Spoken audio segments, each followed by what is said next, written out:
Hey everybody, this is Ash for the Triple S League, and welcome to the second of 3 videos on the Dunwall City Trials in celebration of Dishonored 2. Hype! I am doing 3 videos where I'm getting 3 stars on 3 of the Dunwall City Trials. My first video was Kill Cascade, and this one is Burglar. A perfect run of Burglar, which means basically I collect all of the loot, and I don't get spotted by any guards at all, and also don't kill any guards or knock any of them out. Basically, they don't know I was there.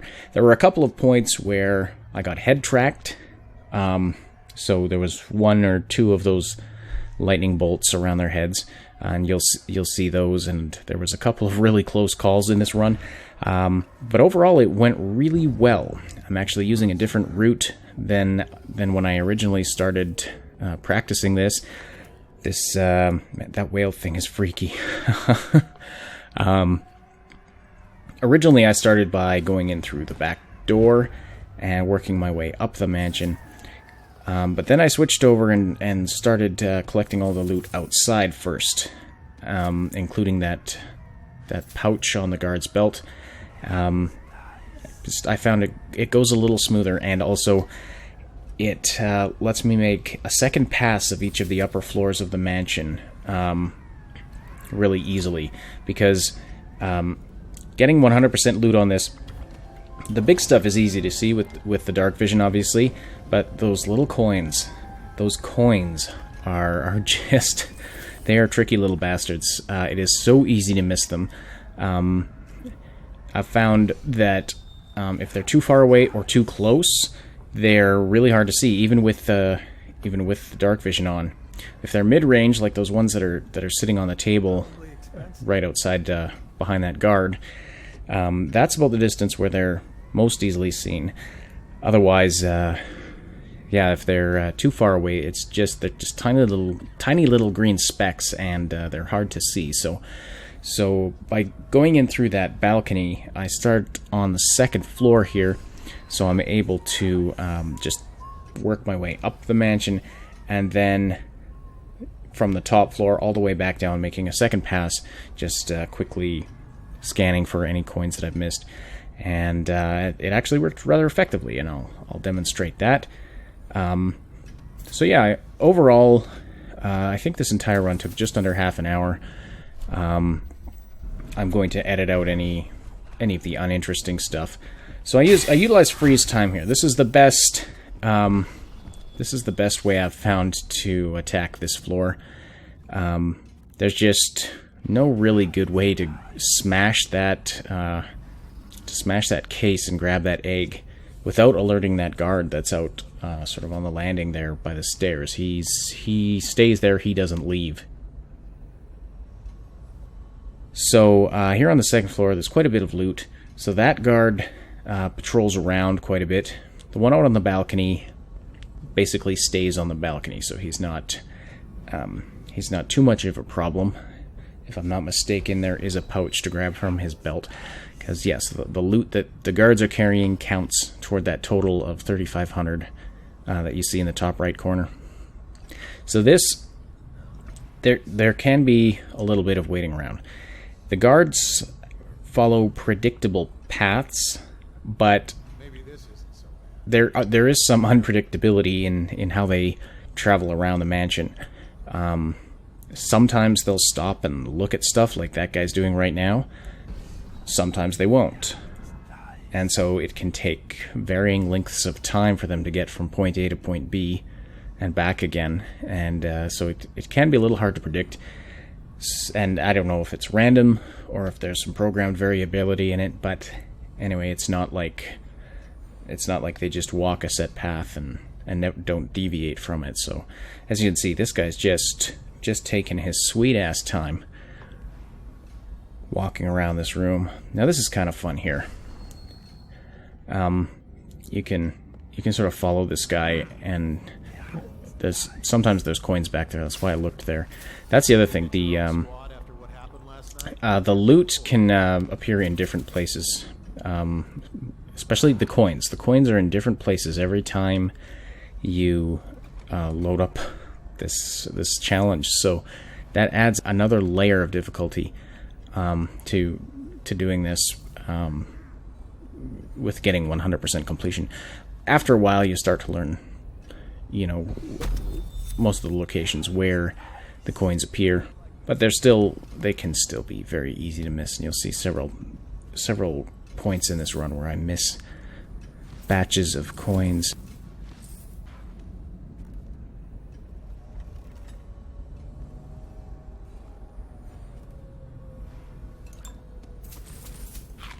You'll notice I ate the tartlet there. I eat all the food that I come across just because then it doesn't show up when I use dark vision. Makes it a little easier to see where you've absolutely missed loot, as opposed to like, oh, is that a bottle of whale oil, or is that a pear that I didn't eat? You know, so you don't have to go back and check. I'm trying to minimize backtracking in this as much as possible.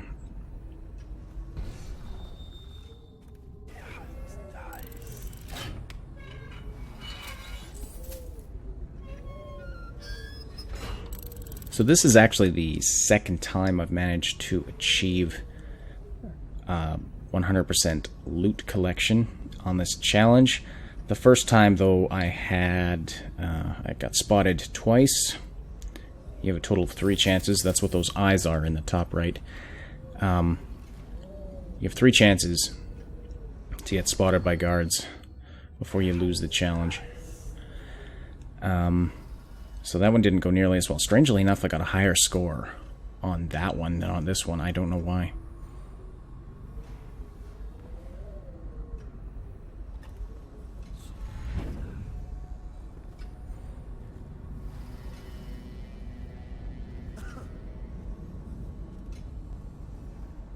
So this landing here, you can take a bit of a breather, because there's no guards here.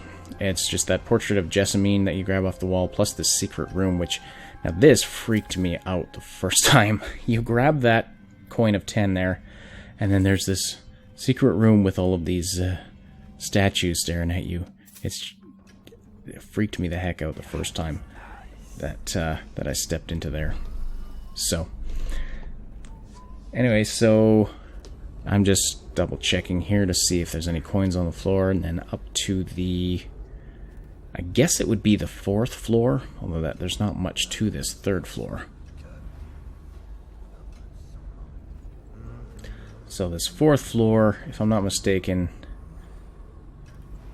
see that guard once again just constantly patrols the landing. So I make use of time, freezing time power again here.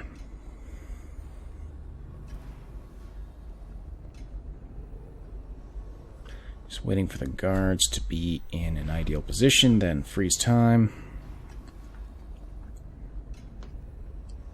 Actually, I think, yeah, I sort of crept up the stairs here right till he started to move. And then, yeah, grab those coins, and then through the door. This was close here. This was a really close call. I don't know how that guy didn't see me, but anyway, froze time again and slipped under the table here. As you can see, he was like one machine cycle away from seeing me. So as soon as time started to run normally, he actually saw me, or was alerted to my presence, even though I actually wasn't there anymore. It was just like a delayed reaction on his part.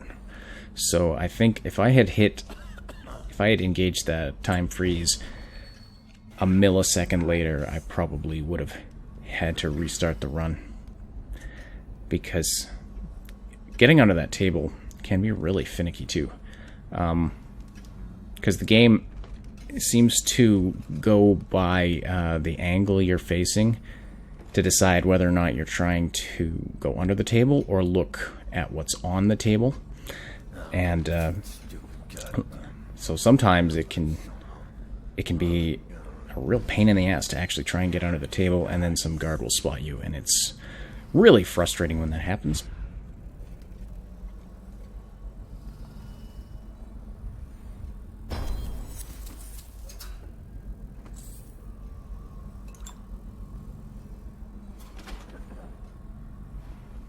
When I see coins through walls and stuff, I try to memorize where I've seen them and make sure I don't forget to look there. So it's surprisingly easy to miss coins.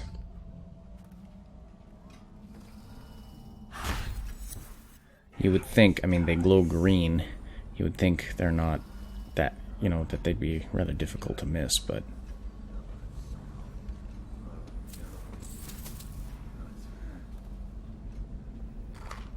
once again, eating the tart just so that it's not in my dark vision anymore.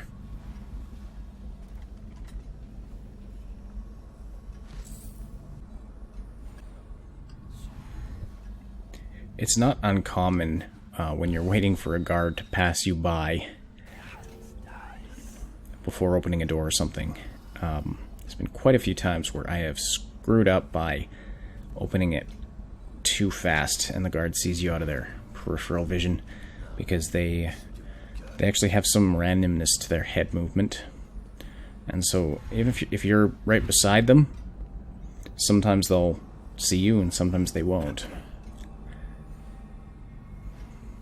So I always try to stay well out of their cone of vision. Luckily they don't seem to look up very often, so I can hop up onto that bookcase there and not have too much trouble. Now here, this annoys me. I forgot that stupid jewel hanging on the wall in the room that I just left. And the reason that annoys me is because I forgot it in the attempt immediately before this too, and it was going back in there to get it that screwed me up and cost me the attempt, because I ran in to get it and the guy came off the balcony just then. He decided to come into the room and saw me. So of course now I have this other guard coming toward me down the hall. This was another fairly close call, if I recall.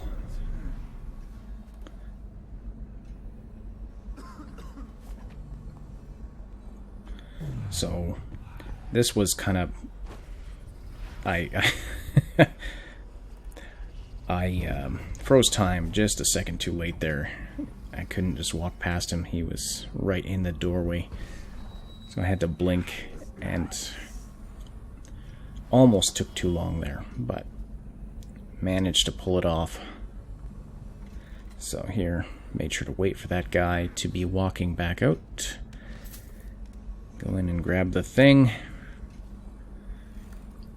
And we're in business again. And as you can see, missed those coins the first time through. And they were even pretty hard to see. I mean, they were sitting on the white towels. And so glowing green, they were they were kind of hard to see. So there's a lot of points where you need to keep track of more than one guard at a time. And this is one of those points. I've got that guy coming from behind me, that guy's facing that way, so I realized that my best option was just to freeze time again. And just get the heck out of there. So here, I was done with the second floor, but I needed to figure out how to get past and back down to the first floor again also.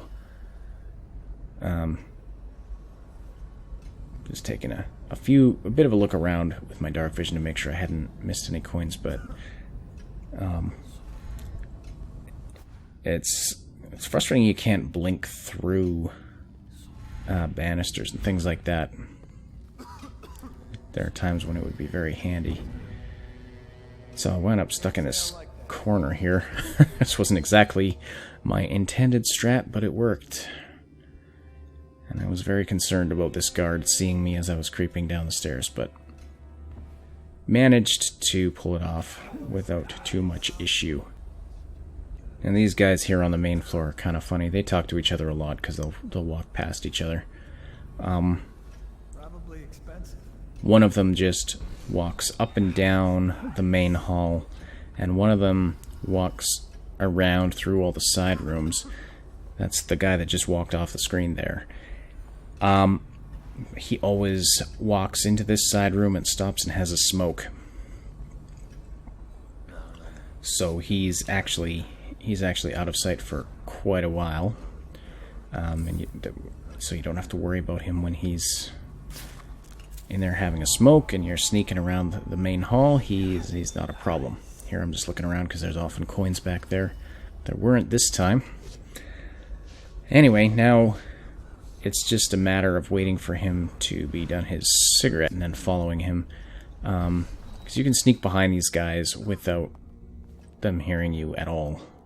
As long as you don't touch them or get into their line of vision, they don't really notice you at all. So if you sweep the floor the same direction that the guards are patrolling, and each floor only has one guard that really patrols in sort of a loop. There are some that will wander around the room they're in, and there are some that'll walk back and forth on a set path. But the ones that are actually patrolling around, looping back over the same path again and again through different rooms, like this guy, there's only one on each floor. So it's important to keep track of where he is, but as long as you know the path, it's fairly easy to stay out of sight. And especially if you've done it quite a few times already and know all the good hiding spots. First few times I did this floor freaked me out because I thought there was a lot more guards than there were, because you can see the guards that are outside with your dark vision on. But once I realized there were only two guards patrolling the main floor, on the inside of the building, things got much less stressful. I don't know what the deal is with this room. It's got like water in the ceiling or something, and it's like there's water flowing upward in the middle of the room. At first, I had no idea what the heck was up, because all these challenges are sort of in the void, and so sort of very surreal environments, and there's just like random stuff floating everywhere, and whales and things off in the horizon, and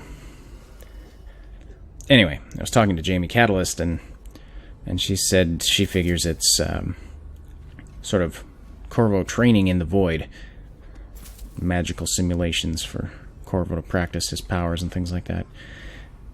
And I thought that made a lot of sense.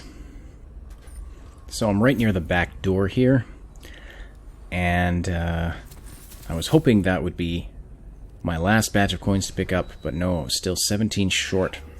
Of course, it's a matter now of poking around and trying to figure out where the heck are the coins that I missed. Found two right away there. A coin of 10 and a coin of...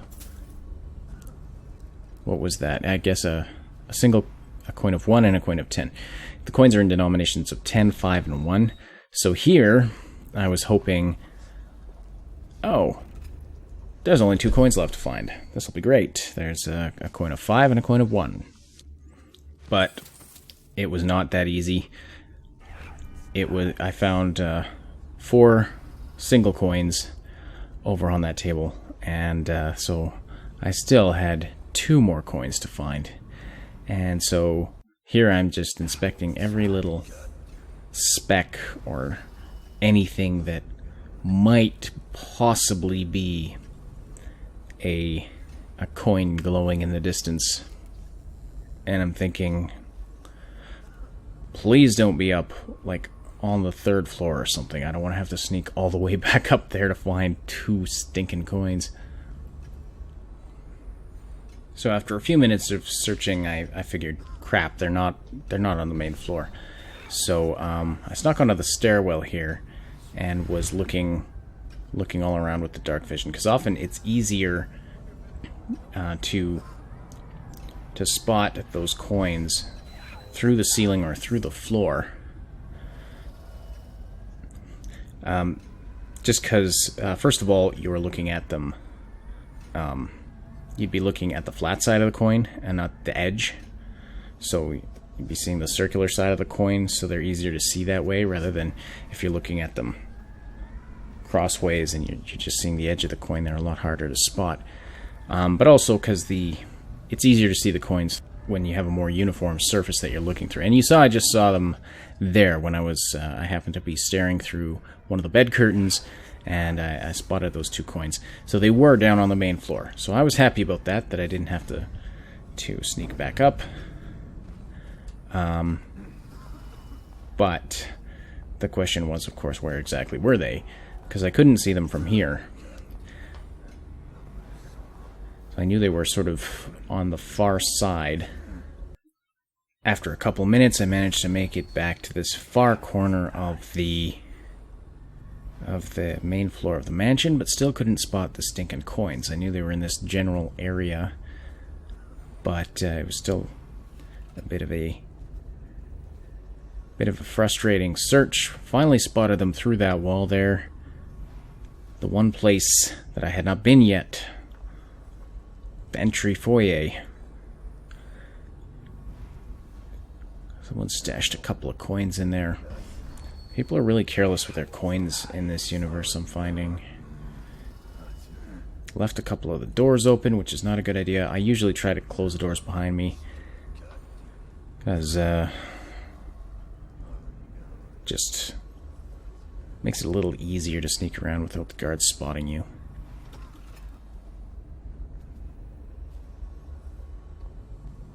I didn't see them when they were right in front of my face there, but they're on that white table. So, 100% of the valuables, and so now it was just a simple matter of sneaking back out to the starting point without being spotted. So this is a really fun challenge, and I had a lot of fun figuring out how to grab a 3-star completion on this. And I love it because it's basically Thief. And Thief, the original Thief game, was my first exposure to the stealth genre. And it's still one of my favorite games. I have not played it in a long time, but the story and the environments in that game and the whole stealth factor, it was just a very, very unique and very fun experience. So that's the end of that. Thank you so much for watching, and let me know what you think I should do for the third 3-star challenge for Dunwall City Trials, because I have not decided yet what my third video is going to be. So leave a comment to tell me which challenge I should do next. Thanks for watching. Thanks so much for watching. Don't forget to like and subscribe. Those things help us out a lot. Also, join us over at Sugar Bombed for community, discussions, and gaming news.